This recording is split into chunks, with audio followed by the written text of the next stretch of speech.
చూసారా? భారతదేశంలో ఇంత దౌర్భాగ్యమైనటువంటి పరిస్థితులు మనం ఎప్పుడు చూడం. ఒకవైపు విద్యార్థులు నెత్తి నోరు కొట్టుకొని రక్తాలు చిందేలాగా తమ ప్రాణాలను త్యాగం చేస్తూ ఢిల్లీలోని జంతర్ మంతర్లో నిరసనలు చేస్తుంటే అక్కడ పోలీసుల చేత దాడి చేయించి భయంకరంగా కొట్టించారు. అరే, దీని గురించి మరి కోర్టులు పట్టించుకొని వీడియోలు చూసి ఎవరైతే పోలీసులు ఇష్టానుసారంగా బిహేవ్ చేశారో వాళ్ళని శిక్షించమని కోరితే సాక్షాత్తు సుప్రీంకోర్టే మాకు టైం లేదు, మేము పరిశీలించం, మేమేం చేయగలం అని చెప్పి మాట్లాడుతుంది. ఇలాంటి విచిత్ర పరిస్థితి ప్రపంచంలో ఏ దేశంలోనైనా కనపడుతుందా? ప్రపంచంలో ఏ దేశంలో ఇలా కనపడదు. ఎంత దారుణం, ఎంత దౌర్భాగ్యం, ఎంత దరిద్రం. రాజ్యాంగాన్ని ఒకటి పెట్టుకున్నాం. ఆ రాజ్యాంగంలో కోడ్ ఆఫ్ కండక్ట్ ఉంది. ఎవరు ఎలా బిహేవ్ చేయాలో స్పష్టంగా రాసి ఉంది. కానీ అలా బిహేవ్ చేస్తున్నారా? ఏ వ్యవస్థ అయినా అలా బిహేవ్ చేస్తుందా? ఏ వ్యవస్థ కూడా అలా బిహేవ్ చేయటిల్లా. ముఖ్యంగా పోలీసులు అసలు బిహేవ్ చేయటిల్లా.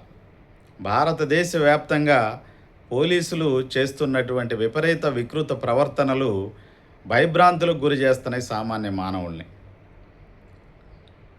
అరే, వాళ్ళని మరి శిక్షించేది ఎవరు? రాజ్యాంగంలో ఒక పోలీస్ ఆఫీసర్ ఎలా ఉండాలో రాశారు. అలాగే ఒక న్యాయమూర్తి ఎలా ఉండాలో రాశారు. అలాగే ఒక ప్రధానమంత్రి, ముఖ్యమంత్రి, రాష్ట్రపతి, గవర్నరు, ఎమ్మెల్యేలు, ఎంపీలు, ఎంతోమంది వీళ్ళందరూ ఎలా నడుచుకోవాలో క్లియర్గా రాశారు. అలా రాసుకున్నది ఎందుకు? అలా పాటించాలి, పాటించకపోతే మీరు శిక్షార్హులు అని. ఆ శిక్షలు వేసేది ఎవరు? న్యాయమూర్తులు.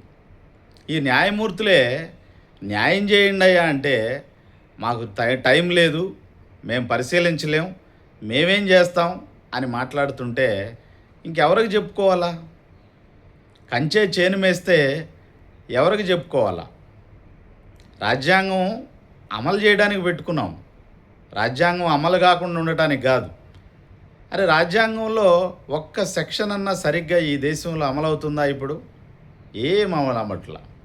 కానీ అదే రాజ్యాంగాన్ని అణచివేతకు మాత్రం భయంకరంగా ఉపయోగించుకొని ఈ సెక్షన్ దానికి వర్తిస్తుంది, ఈ సెక్షన్ దీనికి వర్తిస్తుంది, ఇది దేశద్రోహం కిందకు వస్తుంది, ఈ మాటలు దేశద్రోహం కిందకు వస్తాయి అని చెప్పి ఇష్టానుసారమైనటువంటి విధానంలో రాజ్యాంగాన్ని దుర్వినియోగం చేస్తున్నారు.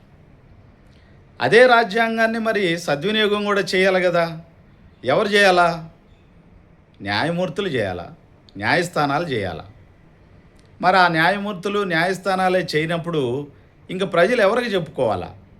అంటే పోలీసులు కొడితే కొట్టించుకోవాలి, చిన్నపిల్లల ఆడపిల్లల బట్టలు చింపితే చింపించుకోవాలి, వాళ్ళు రక్తాలు గారేలాగా కొడితే కొట్టించుకోవాలి, వాళ్ళు రాళ్ళు విసిరితే ఆ రాళ్లకు బలైపోవాలి, వాళ్ళని సజీవ దహనం చేయాలి, బూడిద లేకుండా చేయాలి.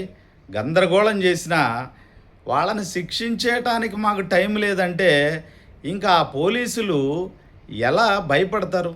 అసలు పోలీసులే కాదు, ఎవరు భయపడతారు? రౌడీలు, గూండాలు, పోలీసులు భయంకరంగా ఈ దేశంలో ఇష్టానుసారంగా బిహేవ్ చేస్తుంటే ఒక్కడు కాకపోతే ఒక్కడినైనా శిక్షించకపోతే అసలు సుమోటో పవర్ ఉంది కదా భారతదేశ న్యాయ వ్యవస్థకి, అదే మానవ హక్కుల కమిషన్కి, ఇలాంటి వాటి అన్నిటికీ కూడా ఎన్నికల కమిషన్కి సుమోటో పవర్ ఉంది కదా. ఏ సుమోటో పవర్ను ఉపయోగించరా? దేనికి ఉపయోగించరా? విద్యార్థులు చచ్చిపోతున్నా ఉపయోగించరా? మహిళలు మానభంగాలకు గురవుతున్నా ఉపయోగించరా? రౌడీలు, గూండాలు నడి రోడ్డు మీద మర్డర్ చేస్తున్నా సుమోటోగా ఉపయోగించరా? మరి దేనికండి? మరి దేనికి సుమోటో అనే పవర్ ఇచ్చింది రాజ్యాంగం? ఆ రాజ్యాంగం ప్రకారం నడుచుకోవట్లేదు, పౌరులు నడుచుకోవట్లేదు, పోలీస్ ఆఫీసర్లు నడుచుకోవట్లేదు, రకరకాల వ్యక్తులు మరి నాయకులు కూడా నడుచుకోవటం లేదు. మరి ఎవడో నడుచుకోకుండా ఉన్నప్పుడు వాళ్ళు నడుచుకునేలాగా చెయ్యాల్సింది న్యాయ వ్యవస్థ. ఆ న్యాయమూర్తులు స్పందించకపోతే, సుమోటోగా తీసుకోకపోతే ఇంకా ఎవడికి భయం ఉంటుంది? మేము ఎట్లయినా చేయొచ్చు, ఇష్టానుసారంగా చేయొచ్చు, మా ఇష్టం వచ్చినట్టు చేయొచ్చు, మమ్మల్ని అడిగే దేవుడు, మమ్మల్ని శిక్షించే దేవుడు అని చెప్పి ఇష్టానుసారమైనటువంటి పరిస్థితి రాజ్యం వెళ్తుంది ఈ దేశంలో. మరి ఎలాగా? ఏంటి సొల్యూషన్ లేదు. భారత రాజ్యాంగాన్ని తొంగలో దొక్కేశారు. భారత రాజ్యాంగాన్ని అమలు చేసేటటువంటి దిక్కు లేదు ఈ దేశంలో. ఏ దేశంలో కూడా రాజ్యాంగాన్ని ఉల్లంఘించే పరిస్థితులు ఉండవు. కానీ భారతదేశంలో గొప్ప రాజ్యాంగాన్ని పెట్టుకొని, బ్రహ్మాండమైన రాజ్యాంగాన్ని పెట్టుకొని, బాబాసాహెబ్ 2 సంవత్సరాల 11 నెలల 18 రోజులు కష్టపడి అహర్నిశలు రక్తాన్ని దారబోసి రాసిపోతే ఆ భారత రాజ్యాంగాన్ని పక్కన పెట్టేసి ప్రతి ఒక్కడు, అటు న్యాయ వ్యవస్థ, ఇటు ఎన్నికల కమిషన్ గందరగోళం చేస్తున్నాయి భారతదేశాన్ని. నాయకుల్ది కాదు తప్పు, స్పందించని న్యాయ వ్యవస్థది, స్పందించని మానవ హక్కుల కమిషన్ది, స్పందించని ఎన్నికల కమిషన్ది. ఎన్నికలు ఎలా జరుగుతున్నాయో ఎవడికి తెలియదు, దాన్ని ఎవరు పట్టించుకోరు. ఇప్పుడేమంటుంది సుప్రీంకోర్టు?